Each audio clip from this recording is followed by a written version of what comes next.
Hello, everybody, and welcome back to our podcast series with your host, Jeff Roediger. That's me. You can catch us on Jeff Roediger and Friends, where we do interviews with financial professionals who serve specific audiences. And for those of you who did not catch previous sessions, this podcast channel and these sessions are dedicated to federal employees. And my co-host is Elizabeth Inman. She's the author of Retire Now, The 5 Dangers of Federal Retirement. She's a retired federal manager and a certified federal benefits coordinator, and now advises federal employees on their benefits and retirement to help them avoid mistakes. And today we're going to be talking about chapter 2 of her book, which is Retirement Today. So Elizabeth, welcome back. Hi, Jeff. It's good to be here. Thank you. We've got a lot of good information to share with the audience. So let's start with what exactly does retirement today mean? Well, Jeff, it means that retirement today has literally just changed even the last 6 months. With everything going on in our environment, retirement today is different than it was this time last year. It was certainly way different than when I first started my federal career back in the 80s. So, these changes mean that retirement planning is more essential than ever. It's very important that we get our act together. We put together a strategic plan for retirement, and we don't let it just creep up on us. Back in the day when I first started, there was retirement counseling sessions we could go to. We literally did it on the clock. We could get paid to go to the retirement counseling sessions. Now most federal agencies have consolidated their human resource department. Excuse me, many of them may not even have a personnel department. And so you're on your own. You just, you know what the number one way is most people retire from the federal government? They talk to somebody who just retired a few months ago, a year ago. That's where they get most of their information. So I can't tell you how many times I've heard that. You're absolutely right. I've heard that so many times. Absolutely. But there's a better way, because you really can get all of your dreams to come true in retirement if you just put together a plan, and if you allow somebody, a professional person that you trust help you. There's the systems out there that will really help you put that strategic plan in place. So, smart and calculated retirement planning is essential to create that retirement that you really want. You also mentioned in this chapter the three-legged stool. Could you share with the audience in detail what the 3 parts of retirement are for federal employees? I sure can. And again, this is one of those areas that's really changed. We have less than 3% of our federal workforce fall under the civil service retirement system, that old lucrative retirement system that with enough years of service, you could literally retire at 80% of your salary. They didn't pay into Social Security. They didn't draw Social Security. So therefore, their pensions was much, much better than they are today. Today, most federal employees are retiring under the FERS system, Federal Employees Retirement System. Now, if you go on to the opm.gov website and do any research at all about federal retirement, they're going to talk about a 3-legged stool. There's 3 parts to that. What that means to me as a federal retiree, because trust me, I have to know this stuff intimately, because that's how I get paid as a federal retiree. The first one is the one almost everybody understands, and that is our pension. Thank goodness we still have a pension today under the federal employee retirement system, but it's drastically been cut if you compare it to the old civil service system. So that pension is based on your years of service and your high 3. They use a formula, kicks out an amount that you're going to get. That's the first part. That's the first leg of that retirement 3-legged stool. The second one is the TSP. So when they did away with civil service and they drastically cut the pension, they created the thrift savings plan system that allows an employee to contribute and get matching funds that then will enhance their retirement income once they retire. There's lots and lots I could talk about that, way more than we have time right now, but that's the second leg of the three-legged stool of retirement. And then they created the first system with the idea in mind. The theory is that then we are not only dependent on Social Security benefits, but it becomes the three legs of the stool of retirement. In other words, I say it's my third income stream as a federal retiree. So 3 legs of the three-legged stool is FERS, the pension, TSP, and drawing income, because that's what TSP was intended for, was to draw an income stream off of TSP, and then Social Security. But if you stop and think about it, Jeff, when they did away with this in 1984, civil service retirees with minimum retirement age could retire, and years of service could retire at the age of 55. FERS employees, they still allowed us with years of service to retire at 56. But wait a minute, I just talked about a three-legged stool that says that our 3 income streams is FERS, TSP, Social Security. I've got 30 years of service in, I'm retiring at 56, I'm not even eligible for Social Security. So they came back in and created the FERS special supplement. So as of today, we're talking about changes, right? Retirement today. How is retirement today different? Retirement today, right now, on this day, we still have the FERS special supplement available to us that helps offset the fact that from 56 to age 62, we can't draw our Social Security yet. However, that's one of those areas where you really need to be involved with somebody that stays up on federal benefits, because there are bills before Congress today that, if those were to pass, would completely do away with the FERS special supplement. But that's the three-legged stool. That's how that works. That's how FERS employees draw their income through the three-legged stool once they retire. You also mention in this chapter cost. What exactly is retirement cost?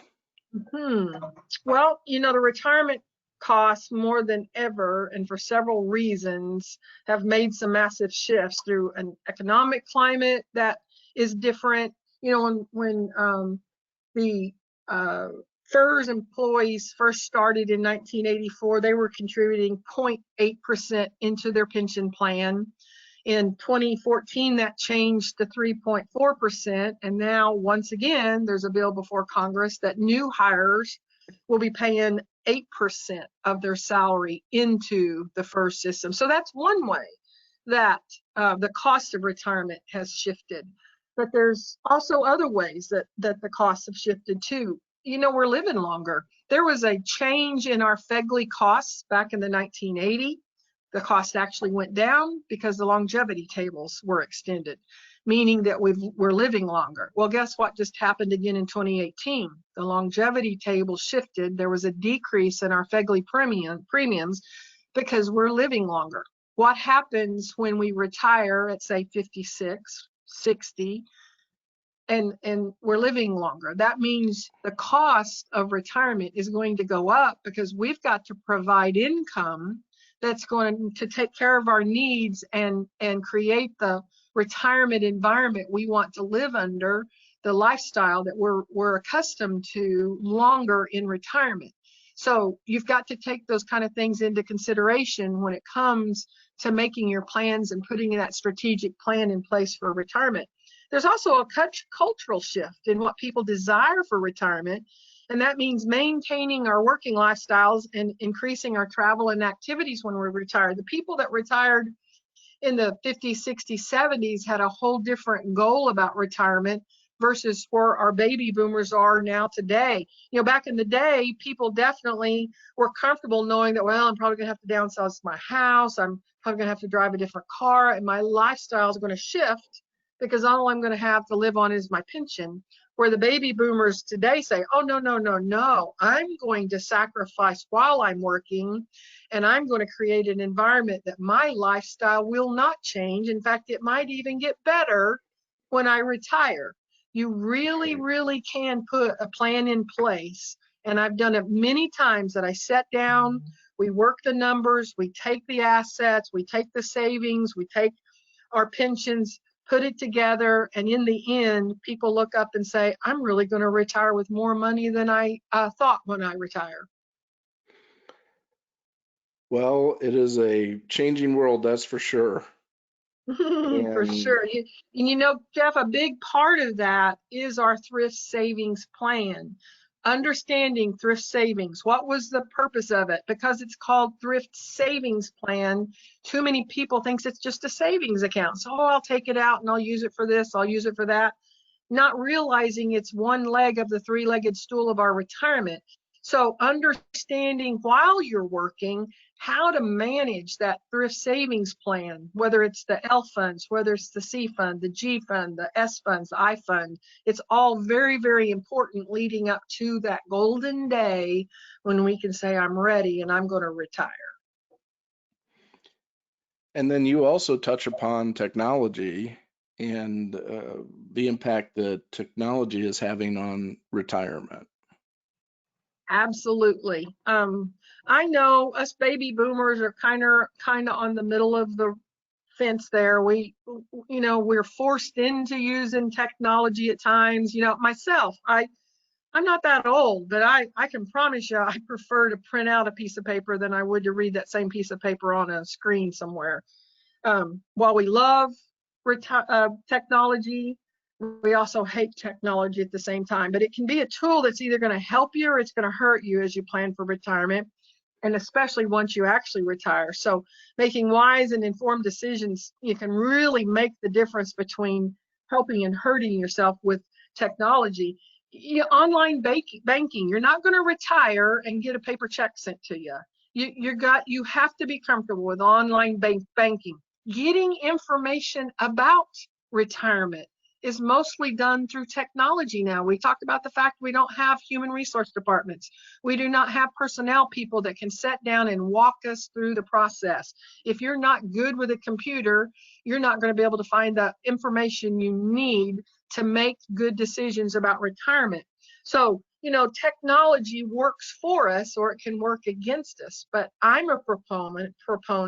Get the right person helping you, get the right person advising you, and you really and truly can use all of it to make a much, much better retirement experience. With all that being said, you can still retire well, correct? Mm-hmm. That's right. That's right. You can retire well. That's why an informed professional who's certified and continually educates themselves on the retirement environment for federal employees is extremely important, because you can put together that plan that absolutely really will surprise you. Okay, this is my income. This is what I'm going to, my three-legged stool when I retire.